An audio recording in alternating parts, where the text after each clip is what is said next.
The Lost World, by Sir Arthur Conan Doyle. Chapter 12. It Was Dreadful in the Forest. I have said, or perhaps I have not said, for my memory plays me sad tricks these days, that I glowed with pride when 3 such men as my comrades thanked me for having saved, or at least greatly helped, the situation. As the youngster of the party, not merely in years, but in experience, character, knowledge, and all that goes to make a man, I had been overshadowed from the first. And now I was coming into my own. I warmed at the thought. Alas, for the pride which goes before a fall!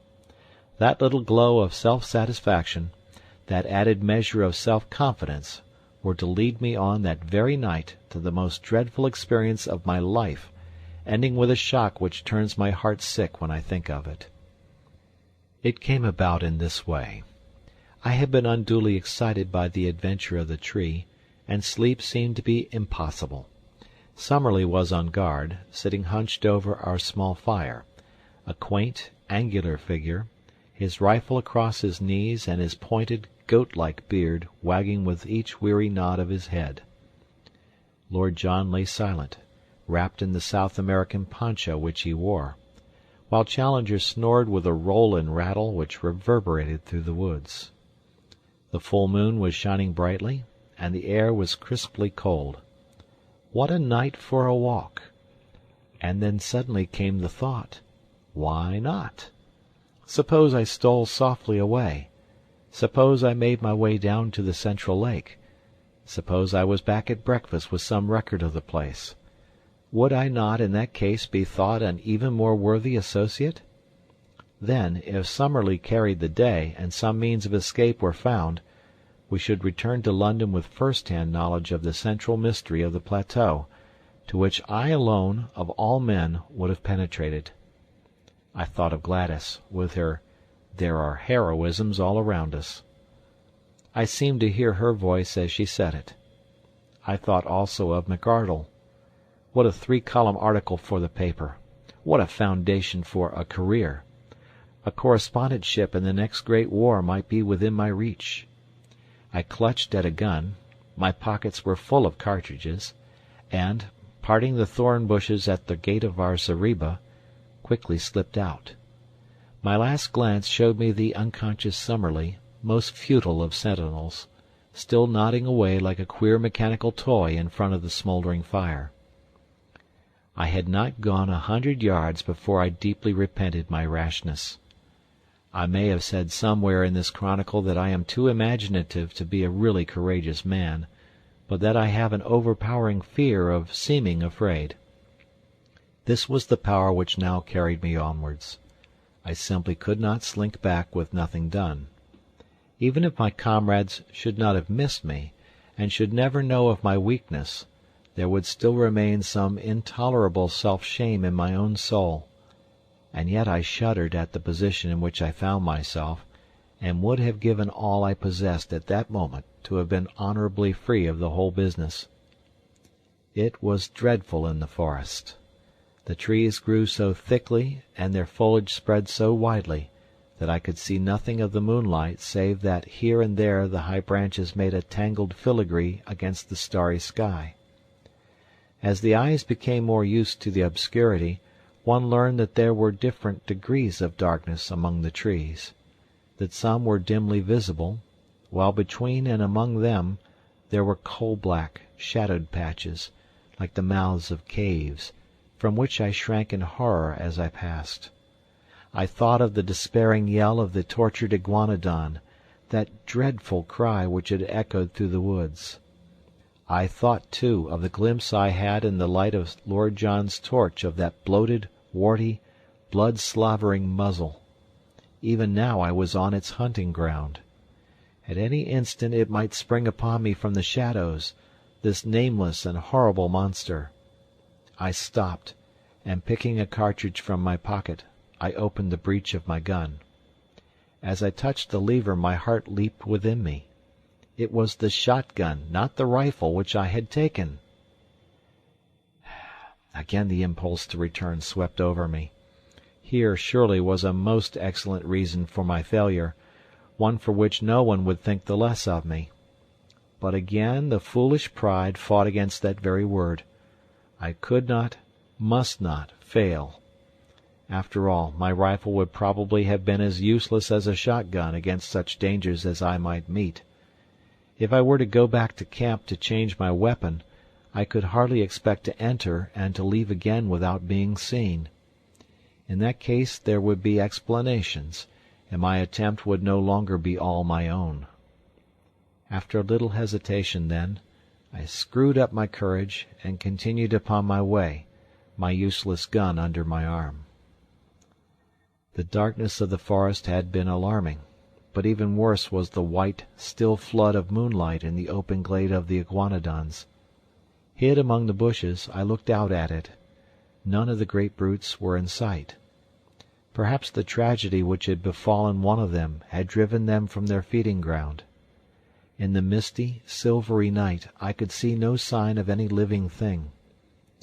Taking courage, therefore, I slipped rapidly across it, and among the jungle on the farther side I picked up once again the brook which was my guide. It was a cheery companion, gurgling and chuckling as it ran, like the dear old trout stream in the west country where I have fished at night in my boyhood. So long as I followed it down I must come to the lake, and so long as I followed it back I must come to the camp. Often I had to lose sight of it on account of the tangled brushwood, but I was always within earshot of its tinkle and splash. As one descended the slope, the woods became thinner, and bushes, with occasional high trees, took the place of the forest. I could make good progress, therefore, and I could see without being seen. I passed close to the pterodactyl swamp, and as I did so, with a dry, crisp, leathery rattle of wings, one of these great creatures, it was 20 feet at least from tip to tip, rose up from somewhere near me and soared into the air. As it passed across the face of the moon, the light shone clearly through the membranous wings, and it looked like a flying skeleton against the white tropical radiance. I crouched low among the bushes, for I knew from past experience that with a single cry the creature could bring 100 of its loathsome mates about my ears. It was not until it had settled again that I dared to steal onwards upon my journey. The night had been exceedingly still, but as I advanced I became conscious of a low, rumbling sound, a continuous murmur, somewhere in front of me. This grew louder as I proceeded, until at last it was clearly quite close to me. When I stood still the sound was constant, so that it seemed to come from some stationary cause. It was like a boiling kettle or the bubbling of some great pot. Soon I came upon the source of it, for in the centre of a small clearing I found a lake, or a pool rather, for it was not larger than the basin of the Trafalgar Square fountain, of some black, pitch-like stuff, the surface of which rose and fell in great blisters of bursting gas. The air above it was shimmering with heat, and the ground round it was so hot that I could hardly bear to lay my hand on it. It was clear that the great volcanic outburst which had raised this strange plateau so many years ago had not yet entirely spent its forces. Blackened rocks and mounds of lava I had already seen everywhere peeping out from amid the luxuriant vegetation which draped them, but this asphalt pool in the jungle was the first sign that we had of actual existing activity on the slopes of the ancient crater. I had no time to examine it further, for I had need to hurry if I were to be back in camp in the morning. It was a fearsome walk, and one which will be with me so long as memory holds. In the great moonlight clearings I slunk along among the shadows on the margin.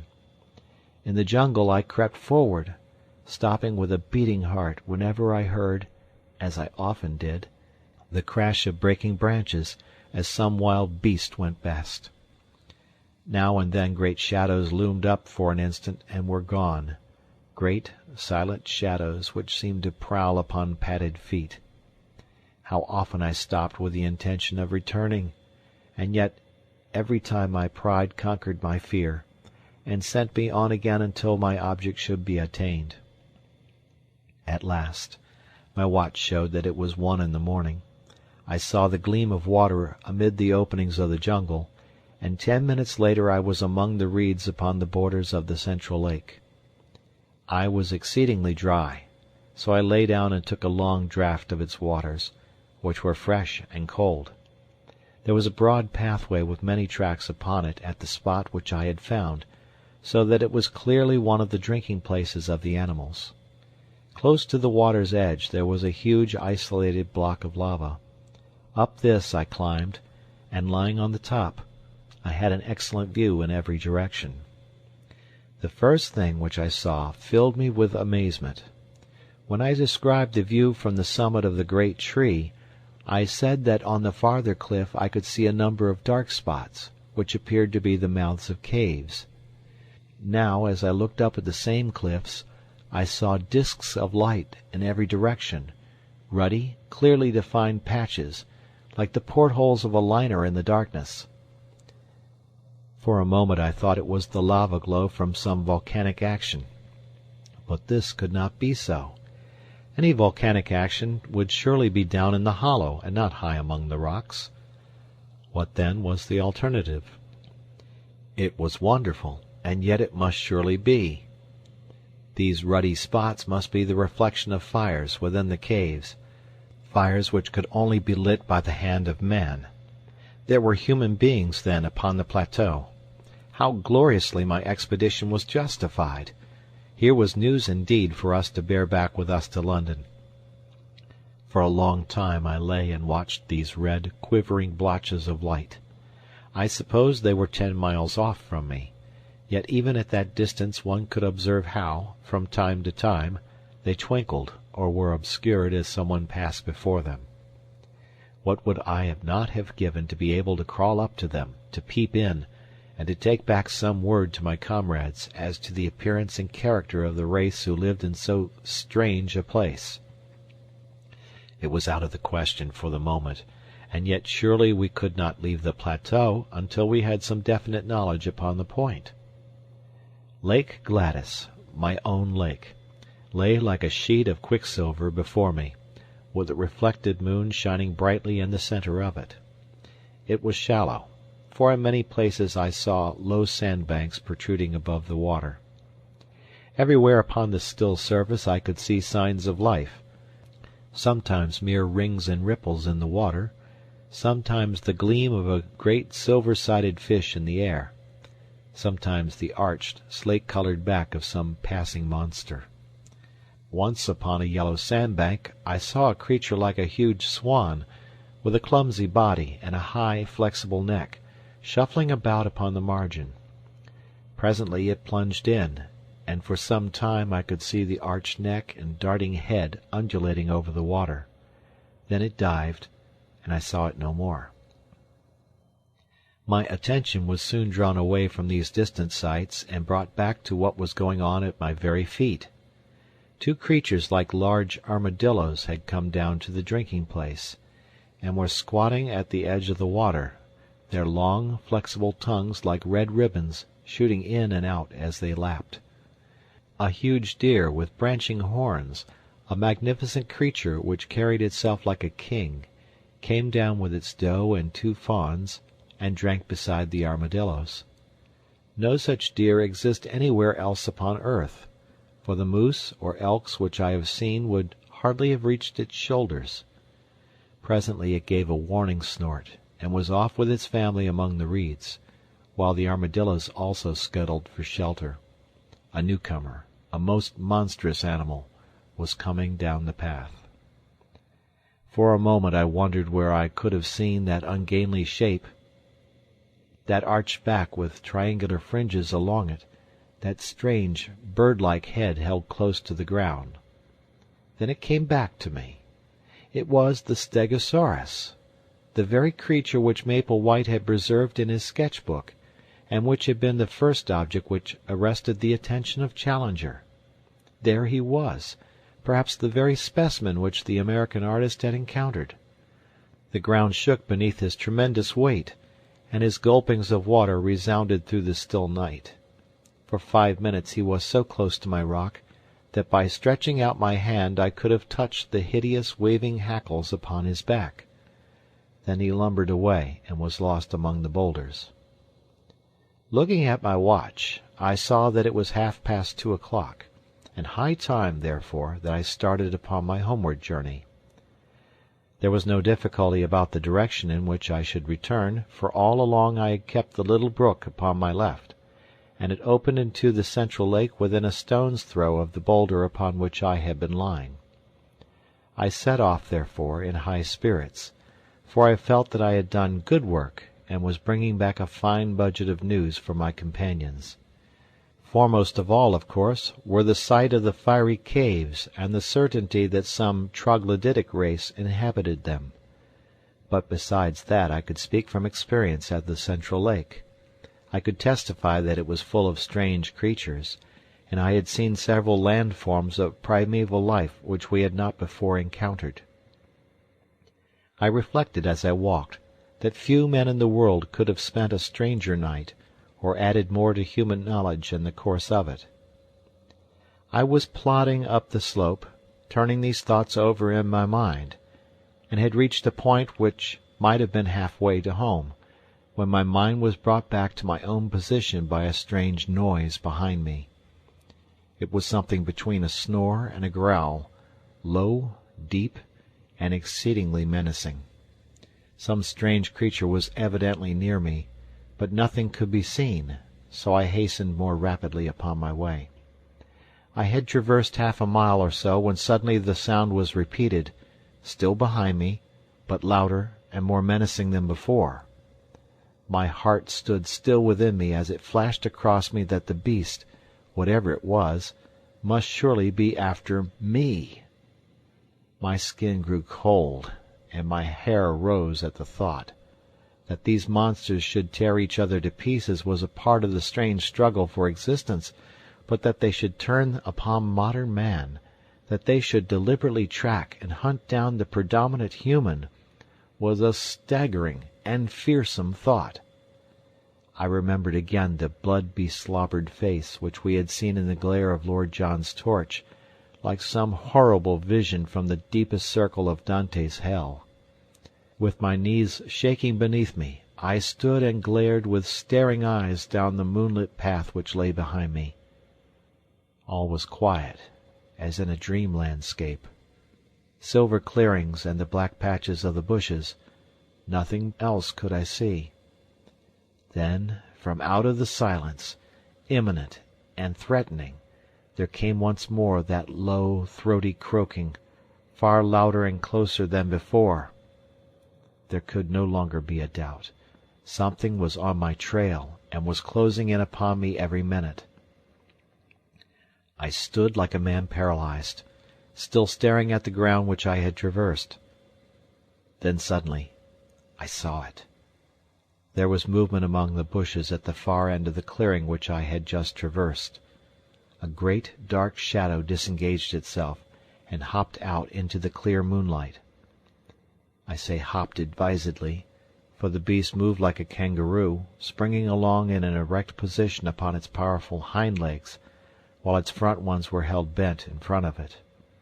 It was of enormous size and power, like an erect elephant, but its movements, in spite of its bulk, were exceedingly alert.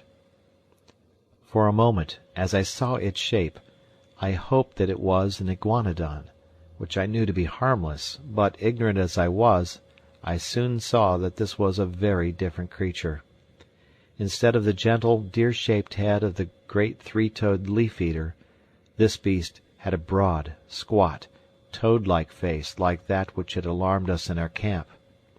His ferocious cry and the horrible energy of his pursuit both assured me that this was surely one of the great flesh-eating dinosaurs, the most terrible beasts which have ever walked this earth.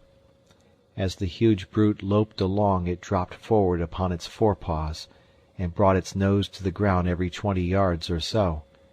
It was smelling out my trail. Sometimes, for an instant, it was at fault.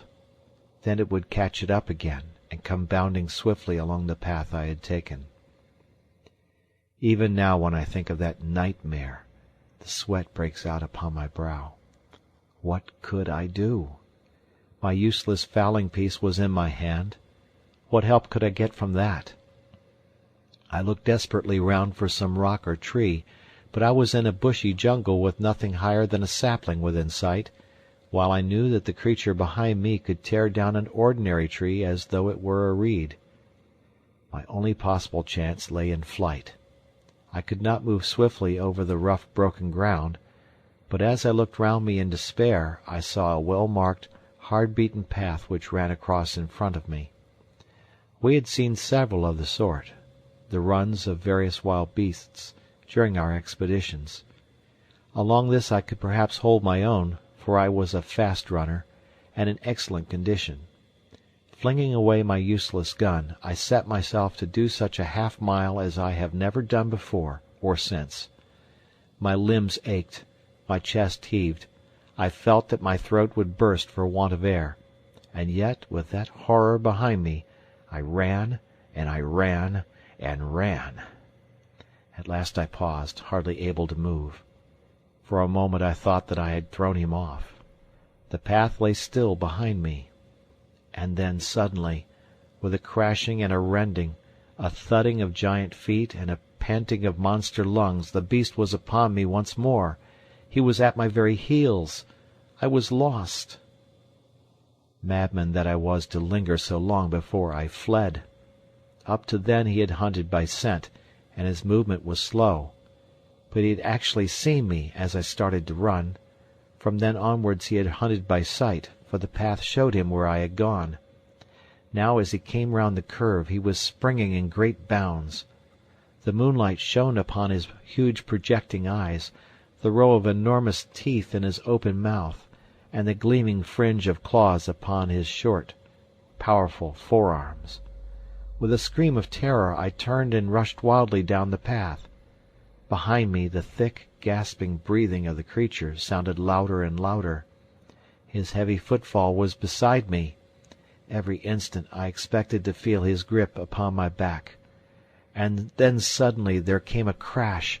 I was falling through space, and everything beyond was darkness and rest. As I emerged from my unconsciousness, which could not, I think, have lasted more than a few minutes, I was aware of a most dreadful and penetrating smell. Putting out my hand in the darkness, I came upon something which felt like a huge lump of meat, while my other hand closed upon a large bone. Up above me there was a circle of starlit sky, which showed me that I was lying at the bottom of a deep pit. Slowly I staggered to my feet and felt myself all over. I was stiff and sore from head to foot, but there was no limb which would not move, no joint which would not bend. As the circumstances of my fall came back into my confused brain, I looked up in terror, expecting to see that dreadful head silhouetted against the paling sky. There was no sign of the monster, however, nor could I hear any sound from above. I began to walk slowly round, therefore, feeling in every direction to find out what this strange place could be into which I had so opportunely precipitated. It was, as I have said, a pit, with sharply sloping walls and a level bottom about 20 feet across. This bottom was littered with great gobbets of flesh, most of which was in the last state of putridity. The atmosphere was poisonous and horrible. After tripping and stumbling over these lumps of decay, I came suddenly against something hard, and I found that an upright post was firmly fixed in the centre of the hollow. It was so high that I could not reach the top of it with my hand, and it appeared to be covered with grease. Suddenly I remembered that I had a tin box of wax vestas in my pocket. Striking one of them, I was able at last to form some opinion of this place into which I had fallen. There could be no question as to its nature.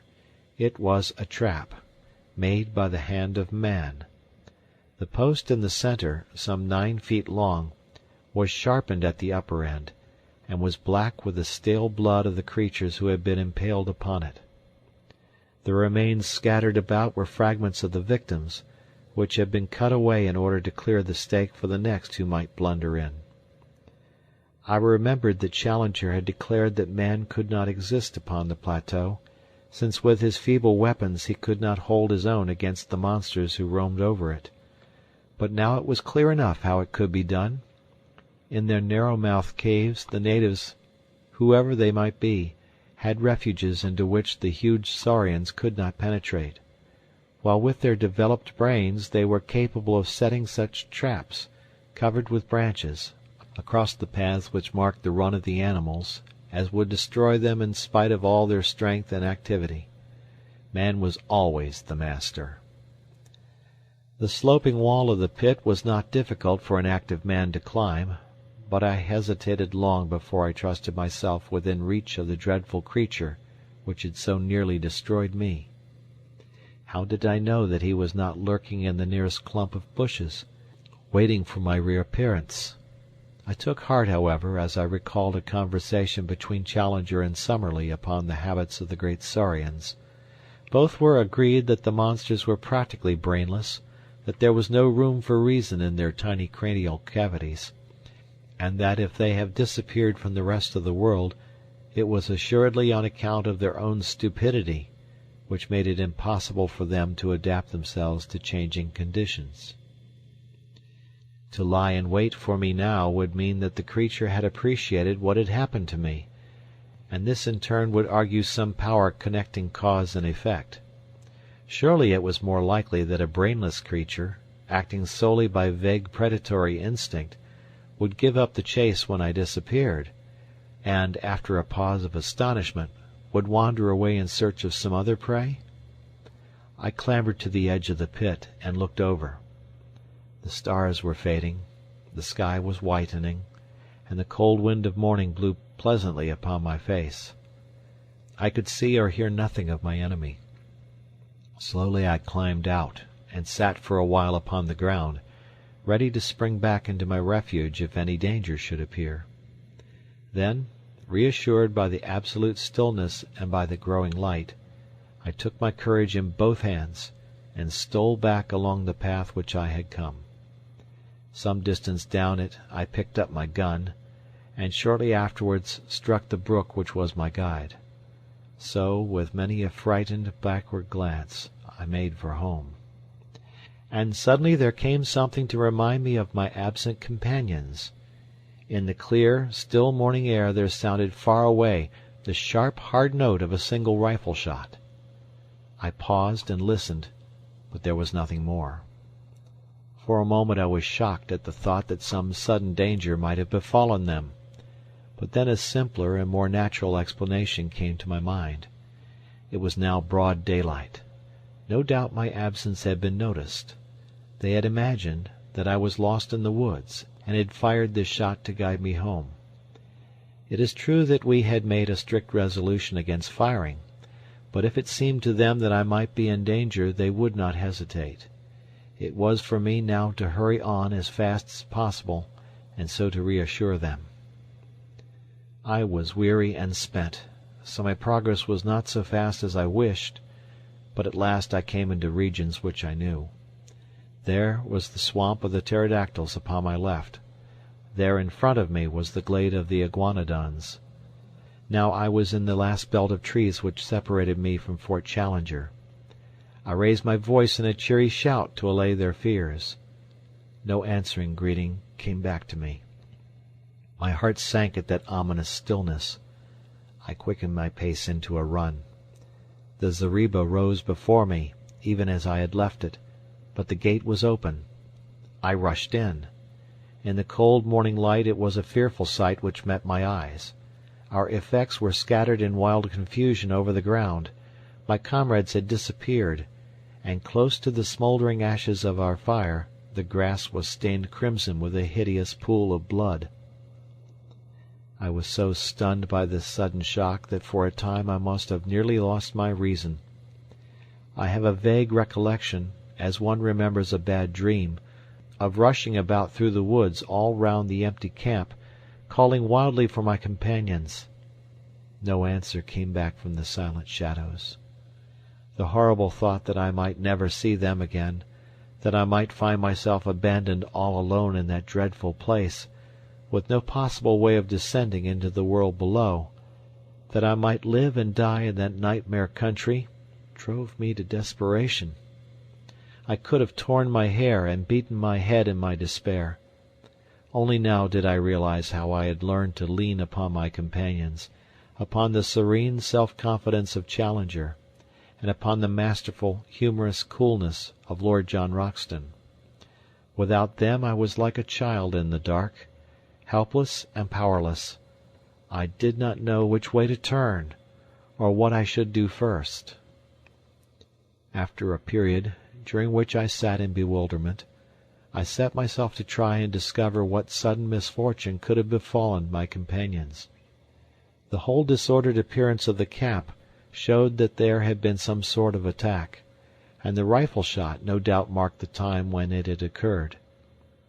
That there should have been only one shot showed that it had been all over in an instant. The rifles still lay upon the ground, and one of them, Lord John's, had the empty cartridge in the breech. The blankets of Challenger and of Summerlee beside the fire suggested that they had been asleep at the time. The cases of ammunition and of food were scattered about in a wild litter, together with our unfortunate cameras and plate carriers, but none of them was missing. On the other hand, all the exposed provisions, and I remembered that there were a considerable quantity of them, were gone.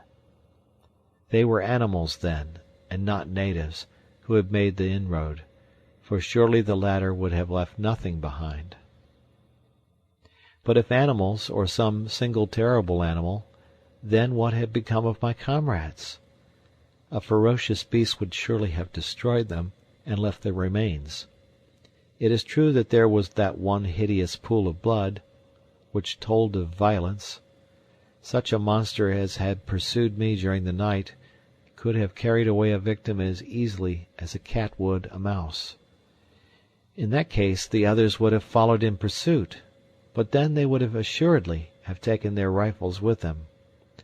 The more I tried to think it out with my confused and weary brain, the less could I find in any plausible explanation.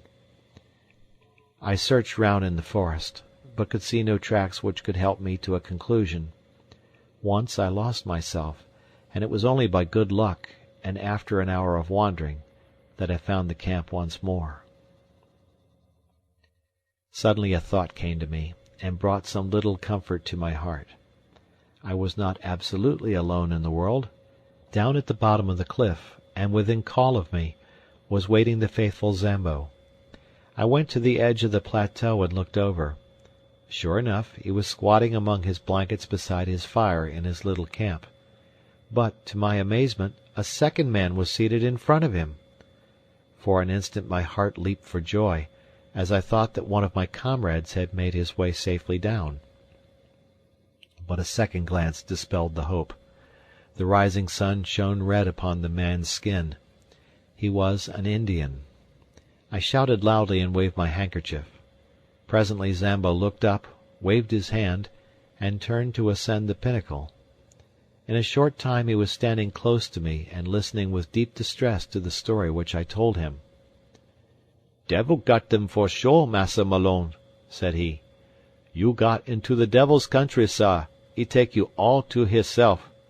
You take advice, Massa Malone. Come down quick, as he get you as well." "How can I come down, Zambo?" "You get creepers from trees, Massa Malone. Throw them over here. I make fast to this stump, and so you have bridge." "We have thought of that. There are no creepers here which could bear us." "Send for ropes, Massa Malone." "Who can I send, and where?" "Send to Indian villages, sah. Plenty hide rope in Indian village. Indian down below. Send him." "Who is he?" "One of our Indians.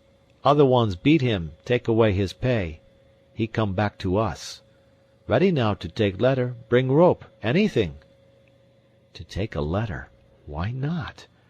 Perhaps he might bring help, but in any case he would ensure that our lives were not spent for nothing, and that news of all that we had won for science should reach our friends at home. I had 2 completed letters already waiting. I would spend the day in writing a third, which would bring my experiences absolutely up to date. The Indian could bear this back to the world. I ordered Sambo, therefore, to come again in the evening, and I spent my miserable and lonely day in recording my own adventures of the night before. I also drew up a note to be given to any white merchant or captain of a steamboat whom the Indian could find, imploring them to see that ropes were sent to us, since our lives must depend upon it. These documents I threw to Zambo in the evening, and also my purse, which contained 3 English sovereigns. These were to be given to the Indian, and he was promised twice as much if he returned with the ropes. So now you will understand, my dear Mr. McArdle, how this communication reaches you, and you will also know the truth, in case you never hear again from your unfortunate correspondent. Tonight I am too weary and too depressed to make my plans. Tomorrow I must think out some way by which I shall keep in touch with this camp, and yet search round for any traces of my unhappy friends. End of chapter.